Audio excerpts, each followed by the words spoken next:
When Desiree was arrested, she became a symbol of all that was wrong with zero-tolerance policies in the United States. Despite her petite, 6-year-old frame, Desiree was perceived as a threat to public safety. Many were outraged, but most seemed to dismiss it as an isolated incident. Then other incidents began to reach the media. In 2012, 6-year-old Celicia Johnson was arrested in Georgia for throwing books, toys, and wall hangings, amounting to a tantrum that was again determined by the school authorities to be an incident worthy of police intervention. Not only was Celicia handcuffed during this horrifying incident, she was actually hauled to the police station, an experience that left the kindergartner, according to her mother, Constance Ruff, waking at night screaming, "They're coming to get me!" This episode was followed by one in 2013 involving 8-year-old Jemiah Rickman, an autistic child who suffered from depression and separation anxiety. Her hands, feet, and waist were restrained when she was arrested in her Illinois elementary school after throwing a bad tantrum and allegedly trying to hit a school resource officer. Following her removal from campus, Jemiah, despite her special needs, was held in the police car for almost 2 hours. And there were others, most of which did not make the nightly news.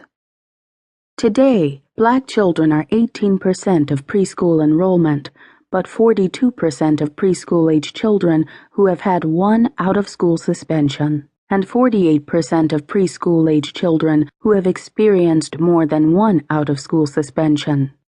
Between 2002 and 2006, per-district suspension rates of Black girls increased by 5.3% compared to a 1.7% increase for Black boys.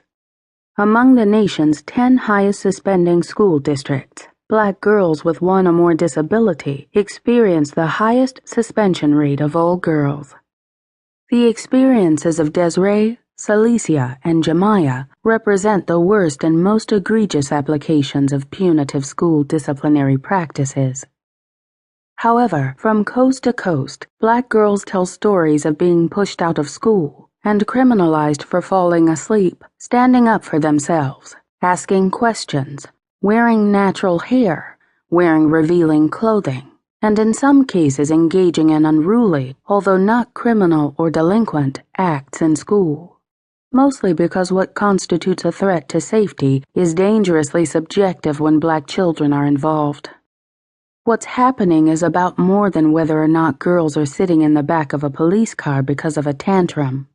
This chapter explores the discipline disparities that affect Black girls and the gaps that are generally fueled by 3 core issues: the perceived bad attitude of Black girls, zero-tolerance policies, and other highly punitive school practices relying on instruments of surveillance that conflate student conflict with criminal activity, and the criminalization of Black girls' appearance, absent any actions or behaviors that threaten the safety of students or teachers on campus.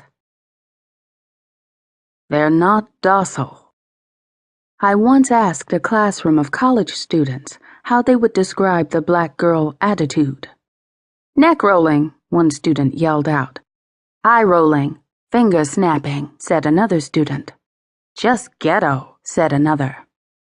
It's infamous, that attitude.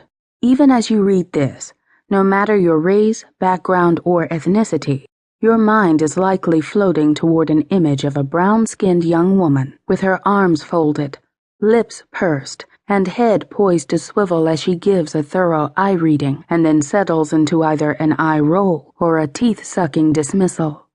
Or maybe you imagined her head tilted, her eyebrows raised, and her hands on her hips, 1 or 2 depending on the circumstance.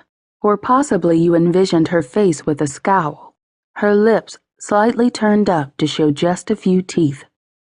Across the country, the student identity of Black girls is often filtered, assessed, and understood through how much attitude she gives to others around her, discussed as if it were as concrete.